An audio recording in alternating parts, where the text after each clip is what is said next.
Hello everyone, welcome to Joy Online Service.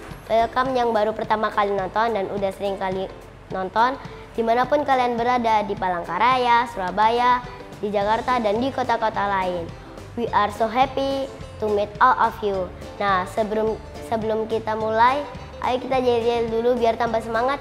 Joy, yes, yes, yes, I'm awesome.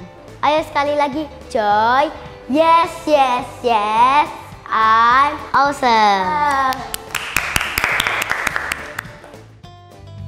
Halo semuanya, welcome to Joy Online Service. Mari kita bangkit berdiri bersama, and let's worship Jesus together. Woo! Tepuk tangan bersama, bersama-sama. I will never be lost, I won't be all alone. You found me, saved me, you are my way home. I will never be lost, I won't be all alone. You guide me, change me, you are my way home. Bersama-sama, it's so good to know. No matter where I go, you will never, never leave me alone. It's so good to know. No matter where I go, to the right, to the left, turn around, straight ahead. You are always with me, Lord. That I walk bersama-sama, I will never be lost, I won't be all alone. You found me, saved me, made me your own. I will never be lost, I won't be all alone. You guide me, change me, you are my home. Bersama-sama, it's so good to know. No matter where I go, you will never, never leave me alone. It's so good to know. No matter where I go, to the right, to the left, turn around, straight ahead. You are always with me, Lord. It's so good to know. No matter where I go, you will never, never leave me alone. It's so good to know. It's so good to know. No matter where I go, to the right, to the right, to the left, turn around, straight ahead. To the right, to the left, turn around, straight ahead. You are always with me, Lord. You are always with me, Lord.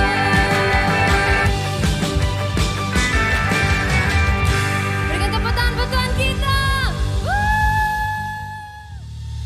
Joy, mari kita bersama angkat tangan. We love you, Jesus.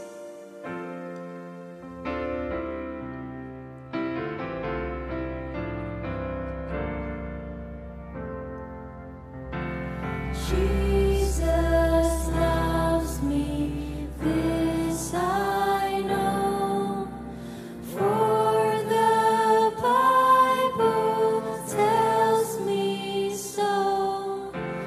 Little ones to Him belong.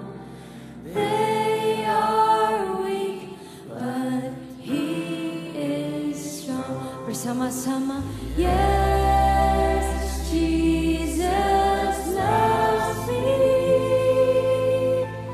Yes, Jesus loves me. Yes, Jesus loves me. The Bible tells me so.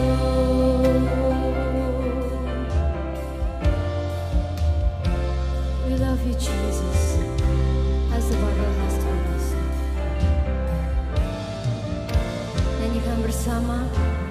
Yesus sayang padaku, Alkitab mengajarku,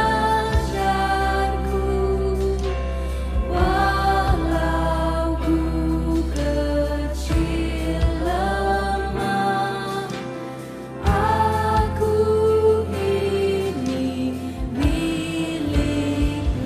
Angkat tangan bersama. Yesus Tuhanku, sayang padaku. Itu firman-Nya, ku pegang selamanya. Coba bersama dengan saya nyanyikan. Yesus Tuhanku, sayang padaku. Itu firman-Nya, ku pegang selamanya. When I am weak, He is my strength. When I am weak, He is my strength. His love surrounds us. His love surrounds me. His hand covers us. Come on, joy bersama-sama. When I am weak, He is my strength. His love surrounds me.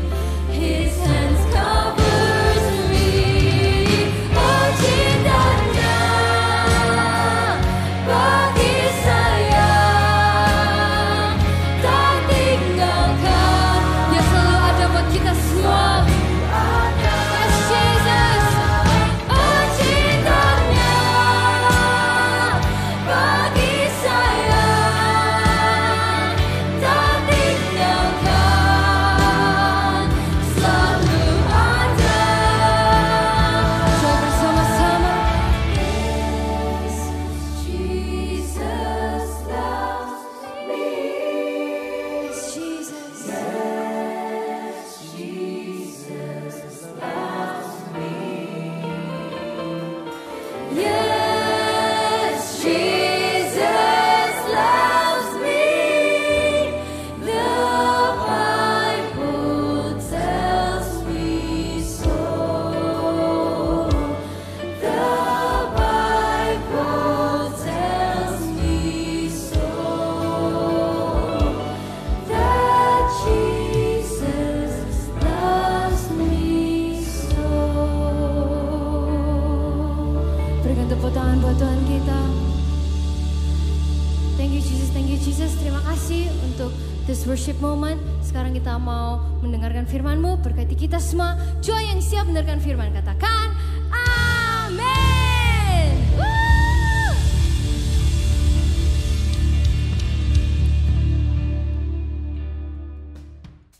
Nah, game kita kali ini adalah menembak sasaran. Di sini akan ada teman-teman yang memasukkan bola ke dalam gelas yang bertulis nilai poin. Yang paling banyak adalah pemenangnya. 1, 2, 3.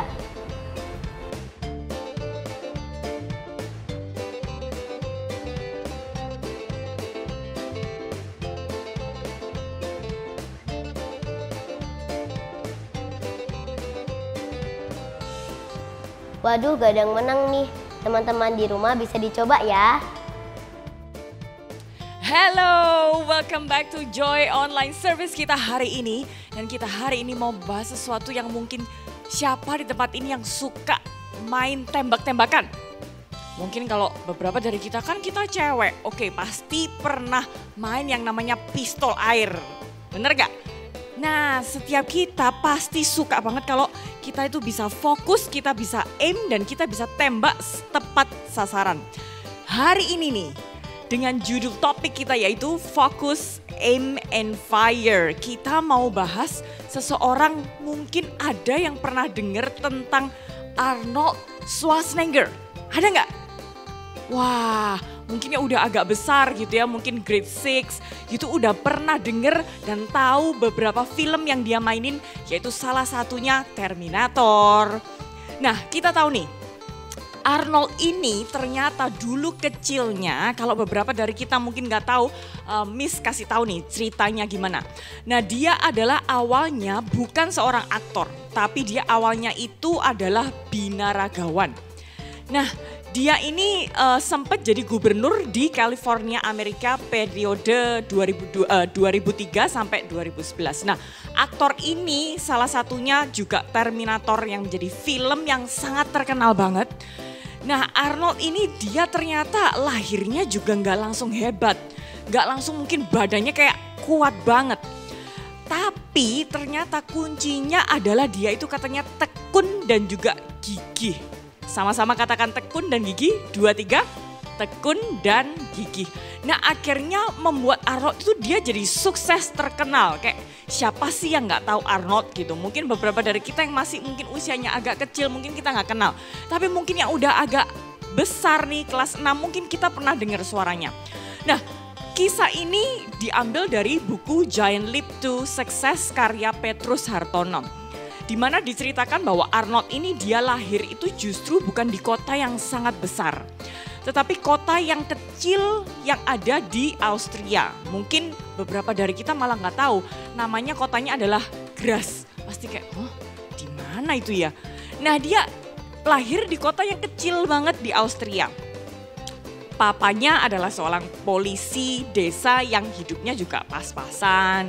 Dia dari kecil tuh dia tinggal di rumah yang katanya nggak ada air, nggak ada telepon, nggak ada kulkas, yang sampai usia 14 tahun. Berarti bukan hidupnya yang serba ada, serba malah mewah dan mungkin serba yang berlebih-lebih. Ternyata enggak juga. Dia tinggal dan besar di kota yang sangat kecil. Tapi nih karena dia tinggal di kota yang kecil bukan berarti dia nggak punya impian yang besar. Nah impiannya yaitu dia tuh bilang, kalau aku ikut ambil bagian dalam apapun yang aku kerjakan nantinya pasti akan sesuatu hal yang besar. Impiannya tuh besar banget, pokoknya dia mungkin sejak kecil usianya mungkin masih muda tapi impiannya gede banget.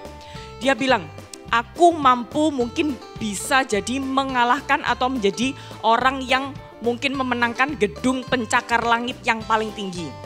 Mungkin aku bisa mencetak uang yang paling banyak serta pokoknya mimpi yang besar yang selalu dia fokusin dari kecil, dari dia muda. Nah akhirnya Arnold ini dia nggak mau tinggal diam di kota yang kecil dia lahir. Akhirnya dia memutuskan untuk pergi ke Amerika Serikat. Nah dari situ dia itu mulai nih tertarik olahraga yang namanya angkat besi. Wah mungkin gitu ya, kalau angkat besi kayak kita ngeliat, wih hebat banget ya. Kayak kecil-kecil masih muda tapi bisa angkat besi mungkin, wah gak tahu 5 kilo, 8 kilo, 10 lama-lama bisa semakin berat. Nah waktu itu dia pergi ke United States, akhirnya dia berlatih angkat besi.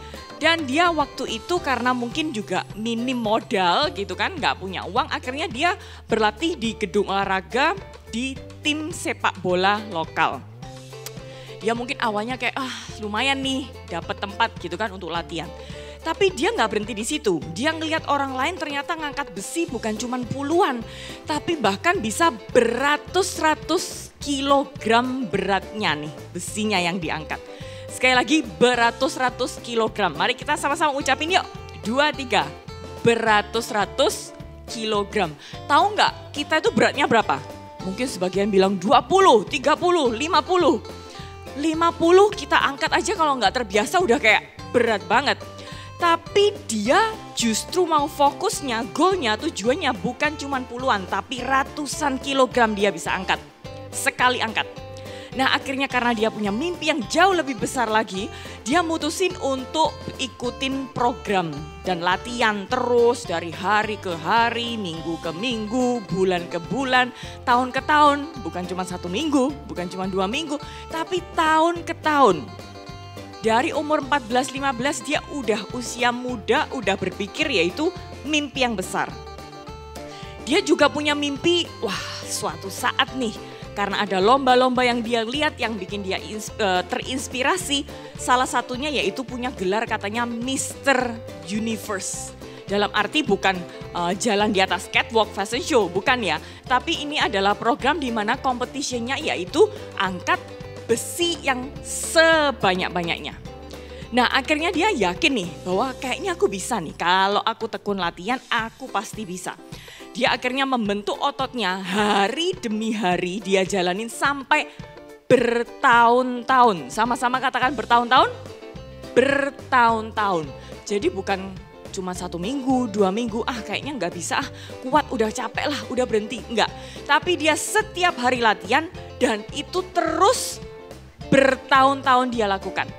Dan katanya dalam 1 hari dia bisa latihan 5 jam.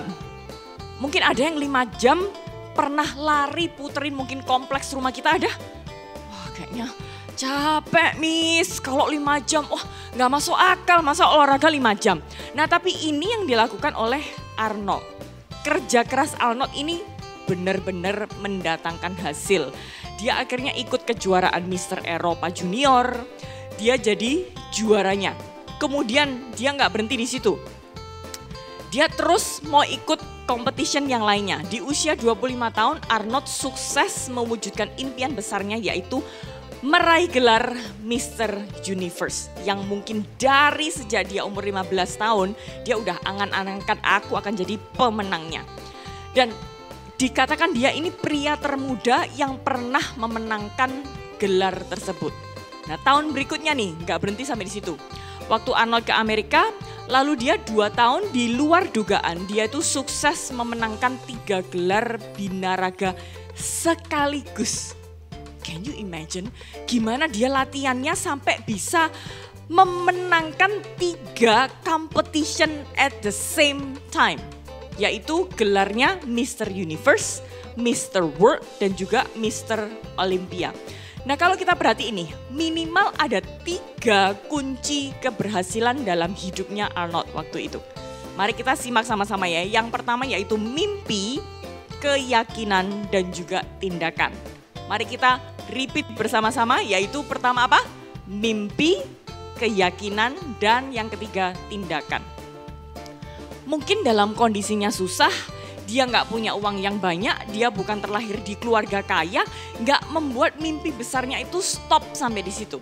Tetapi mimpi besarnya yaitu untuk meraih dan jadi juara Mr. Universe yang akhirnya dia bisa mencapainya.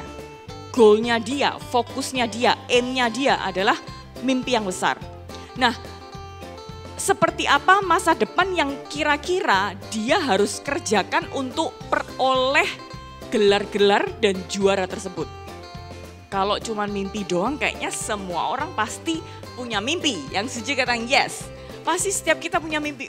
Seandainya ya aku bisa mungkin beberapa dari kita punya labubu yang banyak banget. Atau mungkin beberapa dari kita, seandainya ya aku kalau bisa memenangkan e-sport games ini. Kalau ya aku bisa jadi atlet nomor 1 dan lain sebagainya. Nah dimulai dari mimpi itu bagus, tapi nggak cukup sampai di situ. Mimpinya harus mulai yaitu dikerjakan. Mulai nih, take a step. Dan itu adalah yang dilakukan oleh Arnold. Begitu dia yakin dia punya mimpi, dia pasti bisa meraihnya dengan apa? Dia mulai nih 1 langkah dengan modal yakin dan akhirnya mulai ambil tindakan untuk latihan secara konsisten setiap hari 5 jam dan sampai bertahun-tahun. Nah faktor ini yang akhirnya membedakan antara Arnold dengan pria-pria mungkin binaraga yang waktu itu juga latihan mungkin di ruangan yang sama dia. Dia bukan cuma mimpi yang bagus, tetapi dia mulai nih bergerak dan melakukan tindakan sesuatu untuk mengejar mimpinya. Nah Arnold ini benar-benar mengambil tindakan bukan cuma sekali, bukan cuma 2 kali, 3 kali, tapi terus menerus dan konsisten sampai ia berhasil. Sama-sama katakan konsisten, 2, 3, konsisten. Nah sama halnya nih, cerita Arnold nggak sampai di situ aja. Kita mungkin juga terinspirasi dari satu cerita ini juga yang kira-kira lumayan mirip nih idenya nih. Nah, cerita ini yaitu mengenai Nehemia membangun tembok Yerusalem. Nah, dikatakan kalau ini cerita yang ada di Alkitab dan bukan cuma dongeng, tetapi hal ini beneran terjadi. Nah, ketika Sanbalat, Tobia dan orang-orang dari Amon ini dan Asdod katanya serta orang-orang Arab, bahwa mereka itu lagi perbaikan tembok Yerusalem waktu itu. Mereka kepingin supaya temboknya itu jadi bagus lagi, nggak ada lubang-lubang dan semua temboknya bisa rapi, terbangun, tersusun, semakin tinggi, semakin kuat. Nah, jadi beberapa orang musuhnya dia nggak suka nih, wah lihat ini, wah mulai nih temboknya dibangun lagi nih. Ayo kita harus rencanakan, musuhnya mulai merancangkan nih yang serangan yang akan dilakukan kepada orang-orang di Yerusalem. Nah, akhirnya musuhnya ini mereka sepakat untuk menyerang Yerusalem untuk menimbulkan kekacauan. Biasa kalau kita didistract kan biasanya jadi bingung nih, kita fokusnya tetap mau bangun atau kita semakin takut atau khawatir nih. Nah, sama halnya dengan ini, musuhnya punya ide, oke kita mulai kasih pokoknya kekacau gimana pun caranya supaya mereka gak bisa bangun tembok Yerusalem ini sukses. Nah, akhirnya tapi orang Yerusalem dia nggak berhenti di situ. Walaupun mereka dengar mungkin isu-isu, bukan cuma gosip, mungkin mereka benar literally tahu bahwa musuhnya akan menyerang mereka. Akhirnya apa yang mereka lakukan? Yaitu berdoa kepada Tuhan. Dan katanya dijagain siang dan malam. Nah, tapi orang Yehuda mulai menyanyikan lagu keluhan ini. Tenaga kami habis untuk mengangkat muatan, sedangkan sampah masih banyak bertumpukan. Kayaknya nggak sanggup rasanya kita itu bekerja begini untuk membangun tembok kota ini. Biasa ya kan, mau bergerak untuk menuju mimpi yang besar pasti kadang kita dengar ada suara-suara walaupun nih rekan kita sendiri, keluarga kita sendiri, teman kita sendiri. Kadang kata-katanya nggak selalu positif, nggak selalu encouraging. Tetapi sama halnya dengan apa yang dialami di Yerusalem. Beberapa dari orang mulai mengeluh nih, aduh aku udah gak punya tenaga lagi, kayaknya gak sanggup deh untuk bangun tembok kota ini. Nah, sementara itu musuhnya kan gak berhenti. Gak cuman karena mereka udah mengeluh, oke kita berhenti aja deh kayaknya mereka udah kalah. Enggak, tapi musuhnya terus merencanakan untuk menyerang secara tiba-tiba. Dan membunuh Yerusalem sehingga mereka bisa berhenti dari pekerjaannya untuk membangun tembok itu. Nah, orang Yahudi yang tinggal di dekat mereka, berkali-kali mereka tuh datang kepada kami, katanya Yerusalem, untuk memberitahukan rencana musuh itu. Nah, oleh sebab itu kita nggak tinggal diam nih, beberapa mungkin yang giat, yang selalu punya semangat yang luar biasa, mereka mulai nih bangun rencana gimana caranya ngeplan supaya kita nggak kalah. Akhirnya katanya, aku akan bagikan pedang, tombak, dan panah kepada beberapa rakyat dan aku tempatkan mereka menurut kaumnya masing-masing. Di belakang tembok ada juga yang mungkin beberapa yang belum diperbaiki pun mereka jaga oleh setiap orang yang bawa pedang dan tombak. Nah, ketika kulihat bahwa rakyat tuh mulai takut, aku berkata kepada mereka dan pada para pemuka serta pemimpin. Katanya, jangan takut kepada musuh. Ingatlah Tuhan yang kuat dan dahsyat, dan dialah yang berjuang untuk saudara-saudaramu, anak-anakmu, istrimu, dan rumahmu. Nah, musuh-musuh kami yang dengar bahwa rencana mereka telah kita ketahui, maka sadarlah mereka bahwa Tuhan itu udah menggagalkan rencana mereka itu. Nah, kemudian kami semua kembali bekerja memperbaiki tembok itu. Nah, tetapi sejak hari itu hanya setengah dari anak buahku yang bekerja. Sedangkan yang setengah lagi karena mereka harus berjaga-jaga nih dengan baju perang, bersenjata tombak, perisai dan panah. Nah, para pemimpin rakyat kasih dukungan sepenuhnya kepada rakyat yang sedang memperbaiki tembok itu. Jadi beberapa dari mereka untuk melindungi bahwa orang-orang yang lagi memperbaiki ini jangan sampai mereka diserang. Nah, para pemikul bahan bangunan mereka melakukan pekerjaan itu dengan satu tangan, sedangkan tangan yang lain mereka pegang senjata. Bisa bayangin nggak gimana beratnya orang-orang yang ada di Yerusalem yang mau memperbaiki tembok itu. Tukang-tukang batu mereka itu kerja dengan pedangnya itu bahkan terikat di pinggang. Peniup trompet tanda bahaya terus ada di samping mereka semua. Lalu aku berkata kepada rakyat bahwa para pemuka dan para pemimpin, yuk pekerjaan ini telah meluas sampai jarak yang sangat jauh sehingga kita itu lumayan terpencar ya di sepanjang tembok ini. Nah, seorang yang jauh daripada yang lain. Jadi nih, kan susah komunikasinya. Zaman dulu nggak ada handphone. Jadi dia bilang, kalau kalian dengar bunyi trompet, langsung ya berkumpul segera di sekeliling kami di sini, maka Allah kita yang akan berperang untuk kita. Yang setuju dan semangat katakan yes. Ya. Nah, demikianlah kami bekerja mulai dari subuh sampai bintang-bintang nampak di langit alias sampai malam. Dan setengah dari rakyat memperbaiki tembok, sedangkan yang lain berjaga-jaga dengan tombak di tangan mereka. Nah, selama masa itu, semua petugas dengan pembantu mereka, aku suruh mereka itu bermalam di Yerusalem. Dengan demikian pada malam hari kami dapat menjaga kota dan siangnya kita bisa membangun temboknya. Katanya, aku sendiri, rekan-rekanku, anak buahku, dan pengawal-pengawalku selalu berpakaian kerja, baik siang maupun malam. Kami terus-menerus dalam keadaan siap siaga dengan senjata di tangan. Pokoknya lengah dikit nggak boleh, ya kan? Pasti akan musuh bisa menyerang kapan aja. Nah, mereka harus apa katanya, siap sedia kapanpun dari pagi subuh sampai malam.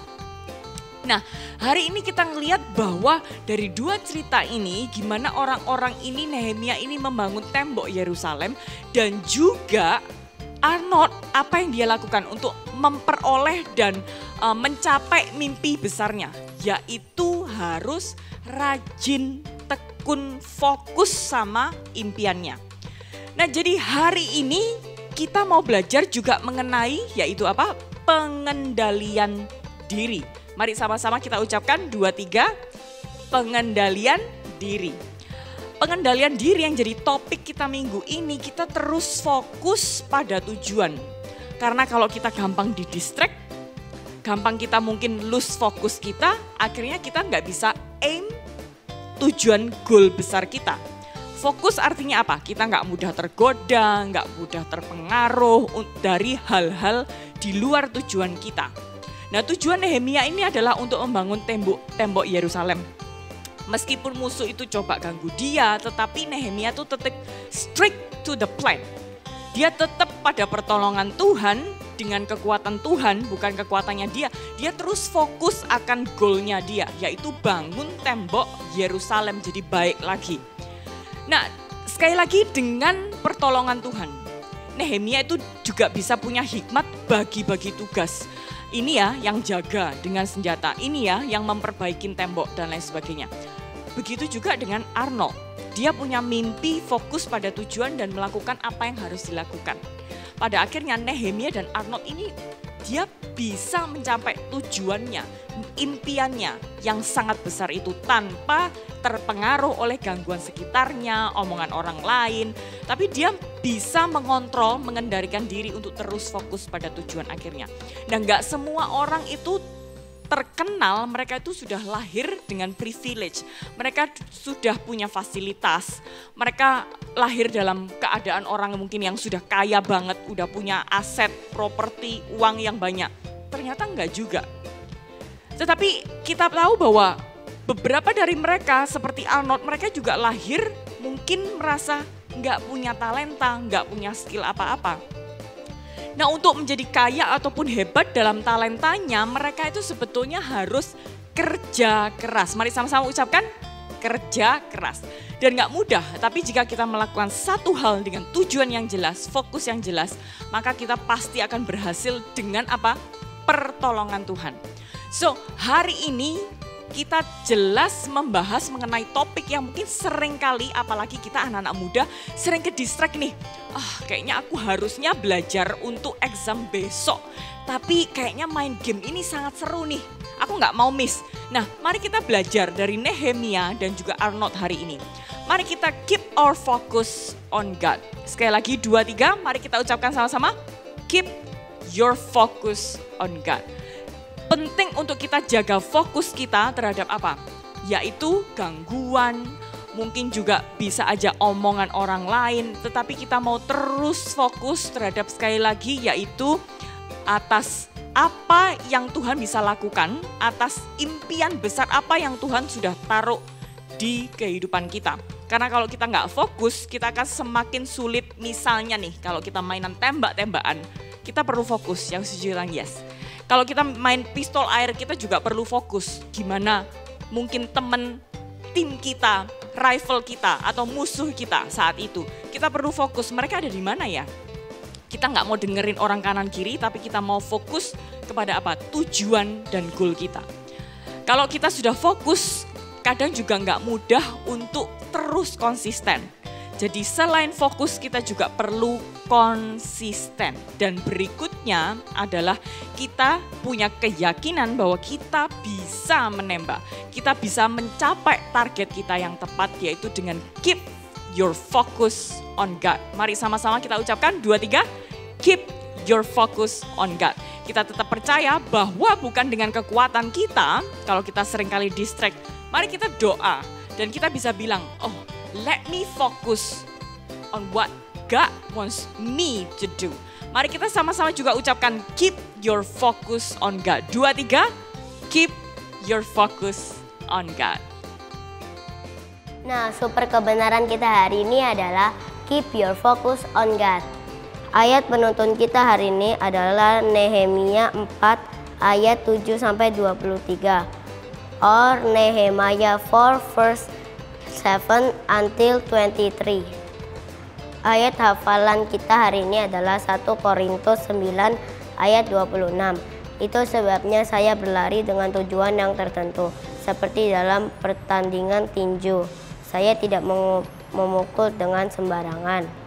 1 Corinthians 9 verse 26. So I run with purpose in every step. I am not just shadow boxing. Teman-teman, mari kita berdoa. Tuhan Yesus, terima kasih atas firman-Mu. Sebentar kami akan melakukan aktivitas kami. Berkati kami di dalam nama Tuhan Yesus. Haleluya, amin.